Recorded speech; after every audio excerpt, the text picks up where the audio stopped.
Hey guys, welcome back to Go Soli. My name's Sophia and I haven't seen you for a minute because I've been obsessed with going outside and really just enjoying the summer. I didn't realize that I would be so hooked with walking and berry picking and hiking and all that jazz. Pickleball is a thing now, very exciting.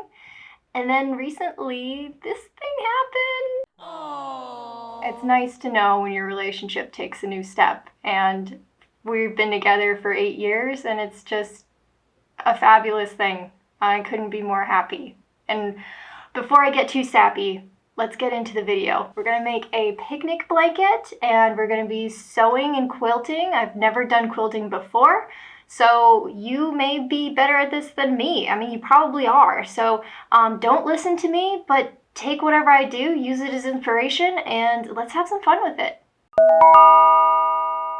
Everything that you're going to need for this project, I'm going to mention in the video description, with the exception of a walking foot, because I still have not actually bought one for myself, and I do have some regrets. Also, see what you can grab that you don't have to buy new. I think it's just great if you can save a few pennies in the process. Step number 1 is to zigzag stitch around the raw edges of your fabric and throw them in the wash, because you're going to want to pre-shrink them before you get started.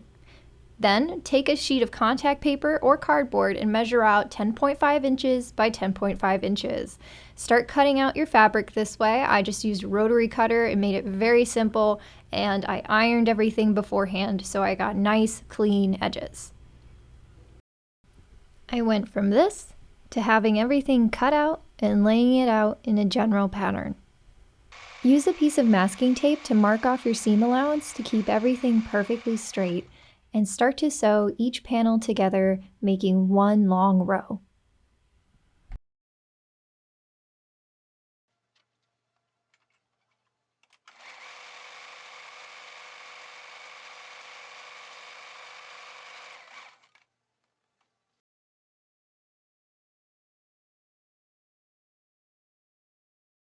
With your first row completed, take your iron and press open all of those seams.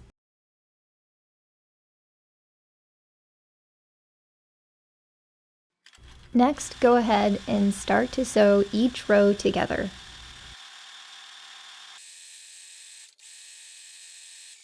Be sure to give these rows a nice good press as well.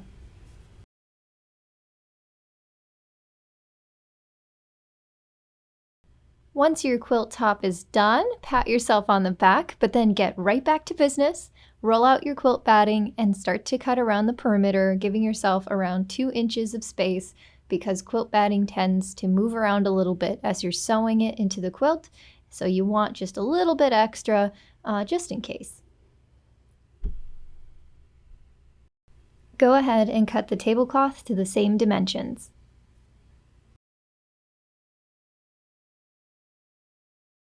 At this point, if you're like me and you don't have spray adhesive, you can play a game that I like to call How Many Pins Do I Actually Own?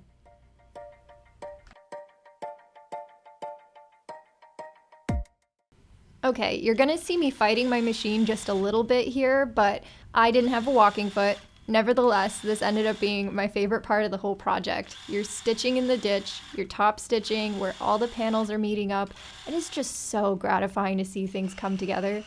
When my panels got really long, I just rolled up the side and it just made it easier to sew through. Once everything was sewn down, I went to the edges and I zigzag stitched around the edge, and I don't know that you would need to do this if you had a walking foot, but for me, I required it to be really nice and stable.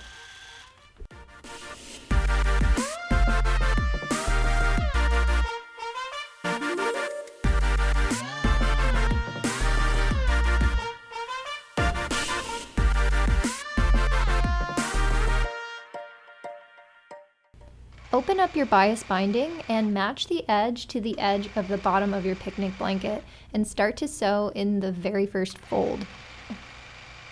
If I could do this over, I would have not started to sew my binding right at the corner. I would have actually started maybe a foot away from it or so, just so that all the corners ended up with the same look and feel.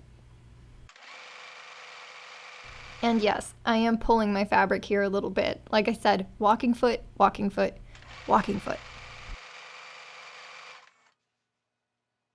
When you get to a corner, you're going to leave yourself about the width of that last edge of the bias binding, put down your needle, pivot your fabric 90 degrees, make sure everything is organized, and then continue sewing. Once you get to the finishing stages, you're going to clip those corners and then fold over the bias binding and top stitch on the top.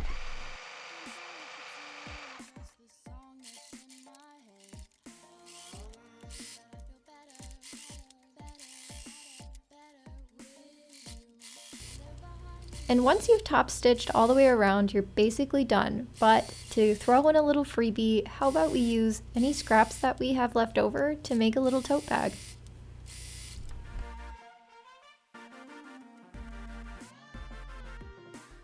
To make this tote, I sewed together 9 squares, and I also made 2 straps that were about 10 inches long by 3 inches when I cut them out. And of course, they're more like 2 inches once I factor in the seam allowance.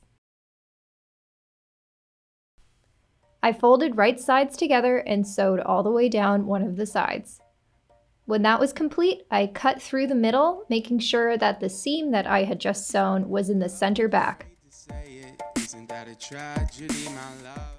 The next step was to sew the bottoms of each of these pieces, and then also sew a small triangle on each side to give the bag a little bit more body.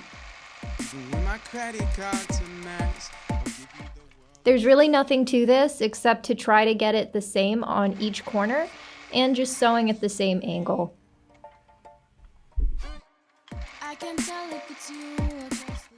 When you're done with that, be sure to clip your corners.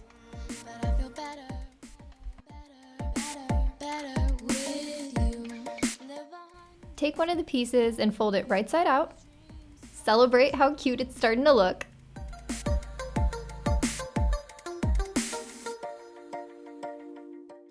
And then take your handle pieces and pin them into place. They're about a hand's width apart.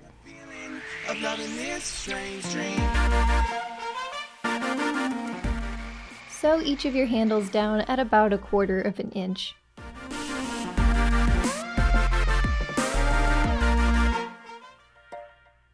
And now for the fun part, you're going to put your bag into the other bag with the right sides facing. Sew all the way around, leaving a small opening about a hand's width apart that you can then pull everything right side out again.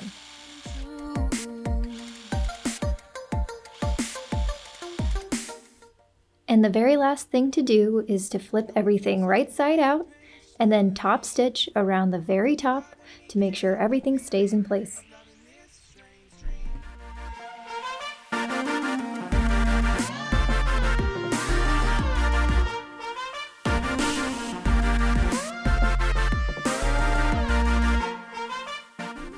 Are you ready for the final reveal?